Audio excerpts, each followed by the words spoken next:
Hello दोस्तों, मेरा नाम केशव गुप्ता है और मैं आज वीडियो लाया हूँ आपके क्वेरीज़ के ऊपर। जैसा कि आपको पता है कि मैं रोज़ ऐसे वीडियोस लाता हूँ जिनसे आपका शेयर मार्केट के बारे में नॉलेज गेन हो पाए और आपको ट्रेडिंग करने में कोई दिक्कत ना आए, और जो नए व्यूअर्स हैं उनको भी ये बात पता लग जाएगी।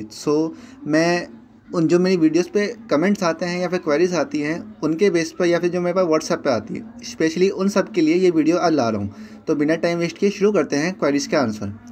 तो सबसे पहला क्वेश्चन ये था कि जब हम जीटीटी ऑर्डर लगाते हैं तो अगर गैप अप या गैप डाउन ओपन हो जाए तो क्या वो ट्रिगर हो पाएगा। फॉर एग्जांपल, आपने 500 पे जीटीटी ऑर्डर लगाया किसी सीई का, राइट, और अगले दिन मार्केट गैप अप हो जाती है और वो खुलता है सीधा 520 पे, तो क्वेश्चन यही होता है कि क्या वो ट्रिगर हो पाएगा। आंसर है इसका जी नहीं। जब भी आपको ऐसा भी ऑर्डर लगाते हैं तो प्राइस का उसको क्रॉस करना ज़रूरी होता है। जब तक वो 490 पे है तो 490 500 का क्रॉस करना चाहिए, तभी वो 500 पे ट्रिगर हो पाएगा, अदरवाइज़ नहीं हो पाएगा। तो अगर गैप अप या गैप डाउन होता है तो वो ट्रिगर नहीं हो पाएगा। ज़रूरी यही है कि उसको वो क्रॉस करे। ओके, सेकंड क्वेश्चन है, जब हम स्टॉप लॉस लगाते हैं तो क्या साथ में टारगेट भी लगा सकते हैं। इसका आंसर थोड़ा सा टिपिकल है, क्योंकि अगर आप मानो कि अगर आप फ्यूचर्स के अंदर ट्रेड कर रहे हैं, फ्यूचर्स के अंदर ट्रेड करने पर आपको दोनों ऑप्शन लगाने के ऑप्शन मिल जाते हैं। अगर आप अदर साइड स्टॉप लॉस लगाते हैं तो आप एक साइड टारगेट का भी ऑर्डर लगा सकते हैं, तो आपके ऐसे दो पेंडिंग ऑर्डर लग जाएंगे। बट इन ऑप्शंस में ऐसा नहीं हो पाता है। अगर आप जीरोधा के अंदर, जैसे मान लो कि 500 रुपये का चल रहा है प्राइस किसी सी या पी का, और आपने वहाँ पे तुरंत OCO, जीटीटी के अंदर OCO ऑर्डर होता है, उसका मतलब होता है order cover order. That's means कि हाथ के हाथ स्टॉप लॉस लग जाएगा और हाथ के हाथ उसका टारगेट लग जाएगा। उसी कंडीशन में ऐसा पॉसिबल है, अदरवाइज़ आप अलग अलग करके लगाओगे कि स्टॉप लॉस अलग टारगेट अलग, तो ऐसा इम्पॉसिबल है इन ऑप्शंस। और फ्यूचर्स में करते हैं तो ऐसा पॉसिबल है, पर अगर आपको ऑप्शंस के अंदर लगाना है तो आपको OCO ऑर्डर लगाना पड़ेगा। उसमें आपको पता होना चाहिए कि मार्केट आपकी ही डायरेक्शन में जाएगी। ऑप्शंस में ये तरीका है। Next question is, stop loss को ट्रेल क्यों करते हैं। अच्छा, एक मेरे से किसी ने पूछा है तो मैं उसको बताना चाहूँगा कि मान लो आपने 100 पे कोई प्राइस सी या पी बाई किया और उसका प्राइस बहुत जल्दी के साथ ही 130 से 140 हो जाता है। ओके, आप चाहो तो उसको वहाँ पे बुक कर सकते हो, पर अगर आपको दिख रहा है कि मार्केट अभी उसको उस प्राइस को अभी 200 कर सकता है, पर हो भी सकता है कि वो 100 पे आ जाए, तो आपका प्रॉफिट सारा चला जाएगा। तो उस कंडीशन में बचने के लिए आपको स्टॉप लॉस ट्रेल करना चाहिए। अगर आपको लगता है कि 40 अंक से ऊपर नहीं जाएगा, मतलब 100 का 140 गया, बुक करो, बात ख़त्म। पर आपको लगता है कि वो 200 जा सकता है, तो उस कंडीशन में क्या होता है कि ऑप्शंस के अंदर बहुत वॉलेटिलिटी होती है। तो उस कंडीशन के लिए आपको 120 पे स्टॉप लॉस लगाना पड़ेगा, ताकि आपका 100 से 120 तक कवर हो जाए। अगर बाई चांस मार्केट रिवर्स भी करती है, आपके एनालिसिस को गलत साबित करती है, तो 120 तो आपको मिल ही जाएंगे ना। 100 से 120 आपको 20 पॉइंट मिल जाते हैं। हाँ, माना कि 40 अंक नहीं मिल पाएंगे, पर 20 तो मिल जाएंगे।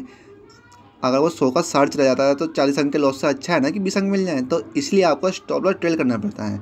और हो सकता है कि क्या पता 140 का 200 पहुंच जाए, तब आप अपने स्टॉप लॉस को आगे बढ़ा देना, इसको 160 कर देना। तो ऐसे कर करके हम उसको स्टॉप लॉस को ट्रेल करते हैं। इसको हम प्रॉफिट ट्रेलिंग भी कह सकते हैं, कि आप अपने प्रॉफिट को सिक्योर करते हैं। ओके, नेक्स्ट क्वेश्चन इज़, कौन सा ट्रेडिंग अकाउंट बढ़िया है, कौन सा लेना चाहिए। ओके, ये क्वेश्चन वैसे मैं अपने कमेंट सेक्शन में पढ़ रहा हूँ। मेरे पास लिस्ट बनी हुई है, मैंने PDF निकाली हुई है उसकी, और मैं व्हाट्सएप पे भी आते रहते हैं। तो यही क्वेश्चन पूछा किसी ने कि कौन सा अकाउंट और डीमैट अकाउंट ब्रोकर अच्छा रहता है।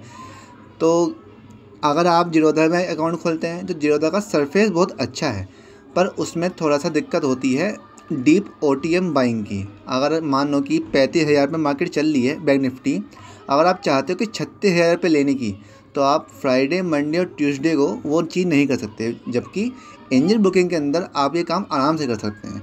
तो फॉर सरफेस जीरोधा अच्छा है, उसका टर्मिनल अच्छा होता है। और बात करें एंजल बुकिंग की, तो थोड़ा सा उसका मतलब दिखने में अच्छा नहीं होता, पर हाँ काम वो अच्छा करता है। तो ओवरऑल मेरे नज़र में तो एंजल बुकिंग बढ़िया है, क्योंकि उस पर आप कुछ भी काफ़ी हद तक सर्विस आपको मिल जाती हैं। पर हाँ, जीरोधा का थोड़ा सा देखने में अच्छा लगता है, तो इसलिए नंबर 1 ब्रोकर वही है।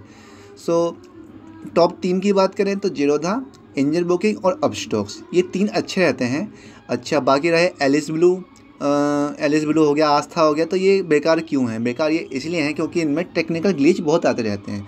जैसे कि 500 पे आपने कोई ऑप्शन बाय कर लिया, आप चाहते हैं कि इसको 520 पे सेल करना, पर कभी कभी वो 520 पे सेल नहीं हो पाता और वो फिर रिवर्स होकर 480 पे पहुंच जाता है और आपका वहाँ पे लॉस हो जाता है, या आप वहाँ पे ऑर्डर शुरुआत में ही प्लेस नहीं कर पाते जबकि और ब्रोकर वो प्लेस कर देते हैं। तो ये टेक्निकल ग्लिच इसमें आते रहते हैं। इनका एक तरह से नेटवर्क मार्केटिंग इतनी बढ़िया नहीं है जो अपने जो अकाउंट होल्डर्स है उनको सपोर्ट कर पाए। तो मोस्टली 100 में से एक बार तो ये दिक्कत करते हैं, जबकि जीरोधा, एंजल ब्रोकिंग और अपस्टॉक्स वाले ये दिक्कत नहीं करते हैं। तो आपको इन तीनों में ही अकाउंट खोलना चाहिए, तीनों में ही बेटर सर्विस हैं। ओके, नेक्स्ट क्वेश्चन इज, हमको ऑप्शन सेल करना चाहिए या ऑप्शन बाइंग, और ऑप्शन सेल वालों को ही फ़ायदा ज़्यादा क्यों होता है? ऑल राइट, ऑप्शन बाइंग वाले को एक्यूरेसी ठीक नहीं रहती है। जैसे कि आप कभी खुद देखना कि जब आप 500 रुपये का एक सी बाय करते हो, मार्केट ऊपर जा रही है तो आप सी बाय करते हो, तो 500 रुपये का आपने सी बाय किया और वो काफ़ी ऊपर चला गया मार्केट, तो आप देखोगे वो 500 का 700 होने में ज़्यादा देर नहीं लगाएगा। तो इस कंडीशन में आपको ऑप्शन बायर का फ़ायदा होता है जब आपको पता है कि मार्केट वन वे में जाने वाली है। जैसे अभी लास्ट 21 को, फ्राइडे में 21 मई 2021 को मार्केट वन साइड गया, बीच में 1-2 घंटे होल्ड किया, तो वहाँ पे फ़ायदा हुआ ऑप्शन सेलर का।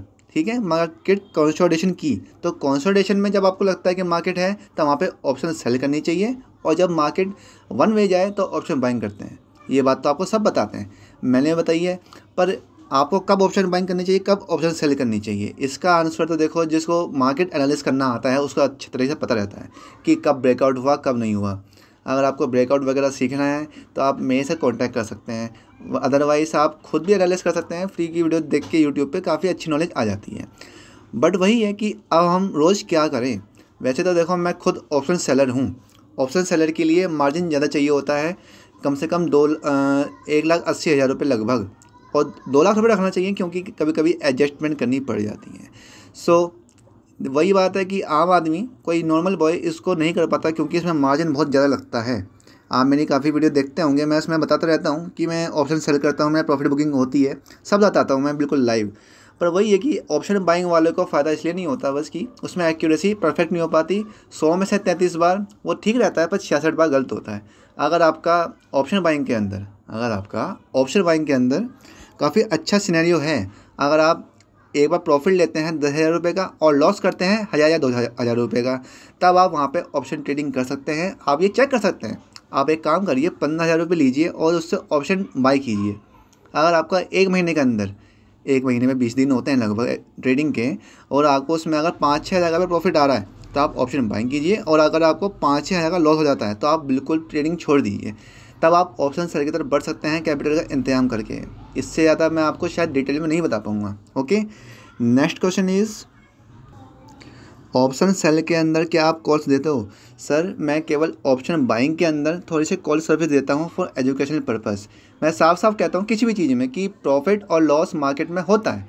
मार्केट में लॉस, अगर कोई कह रहा है कि इसका लॉस हो ही नहीं सकता, तो वो या तो नया बंदा आया है या फिर मतलब वो अभी ना समझ है। ओके, तो इस कंडीशन में यही होता है कि मैं ऑप्शन सेल की कॉल, हाँ क्वेश्चन तो ये था ना कि ऑप्शन सेल में कॉल देता नहीं देता, मैं एक्चुअली अकाउंट हैंडलिंग करता हूँ। जो मेरे पे ट्रस्ट करते हैं फॉर एजुकेशन पर्पस, ये कोई मैं अपना सर्विस का प्रचार नहीं कर रहा हूँ। जो मेरे पे विश्वास करते हैं कि हाँ भाई मेरा अकाउंट संभाल लो, मेरे पास टाइम नहीं है, कुछ भी नहीं है, तो मैं उनका अकाउंट संभाल लेता हूँ। ओके, तो उनका प्रॉफिट ठीक ठाक ही हो रहा है। ऐसा तो नहीं है कि मैंने उनका 1 लाख का 2 लाख बना दिया, पर हाँ थोड़ा बहुत तो प्रॉफिट हो ही रहा है। सो ऑप्शन सेल के अंदर यही होता है कि आप गलत भी साबित होता है ना, तो आपको उतना लॉस नहीं होता जितना ऑप्शन बाइंग के अंदर होता है। माना कि ऑप्शन सेल में यही होता है कि अनलिमिटेड लॉस होने की संभावना ज़्यादा रहती है, बट अगर आप सही से स्टॉप लॉस मेंटेन करके उसको बाहर निकल जाते हैं कम लॉस पे और अगले दिन प्रॉफिट करते हैं 2-3 दिन तक, तो ये एक बहुत अच्छी स्ट्रेटेजी बन जाती है ऑप्शन सेल के अंदर। तो मैं ऑप्शन सेल के कॉल्स तो नहीं देता, पर हाँ अकाउंट हैंडलिंग करता हूँ, वो भी एजुकेशनल पर्पज़ के लिए, क्योंकि हम कोई रजिस्टर्ड फर्म नहीं है। तो NSE से रजिस्टर्ड होने के लिए काफ़ी लीगल कार्रवाई करनी पड़ती हैं। उस लीगल कार्रवाई में क्या होता है, आपको भी ज़्यादा पैसा इन्वेस्ट करना पड़ता है। कम से कम PMS सर्विस में 50 लाख इन्वेस्ट करने पड़ते हैं मिनिमम, पर हम तो 1 लाख 2 लाख में काम कर देते हैं। तो आप देख सकते हैं कि फ़र्क कितना है। ये तो एक तरह से आपसी हमारी सहमति है, तो आप मेरे को अकाउंट हैंडल करने को देते हैं, अदरवाइज़ ऐसा कोई लेता है नहीं। सो ऑप्शन सेलेक्ट की मैं कॉल्स नहीं देता, मैं सीधा अकाउंट हैंडल करता हूँ। ओके, नेक्स्ट क्वेश्चन, ये लास्ट क्वेश्चन होगा। सर अगर हम आपको 2 लाख रुपए दें तो आप उसका कितना महीने में रिटर्न बना सकते हैं? सर अकाउंट हैंडलिंग की वीडियो ऑलरेडी अपलोडेड है, आप उसमें जाके देख सकते हैं और इसका लिंक डिस्क्रिप्शन में भी होगा, ठीक है, आप उसमें जाके देख सकते हैं। और बात रही कितना प्रॉफिट होगा, ये बेस है मार्केट के ऊपर।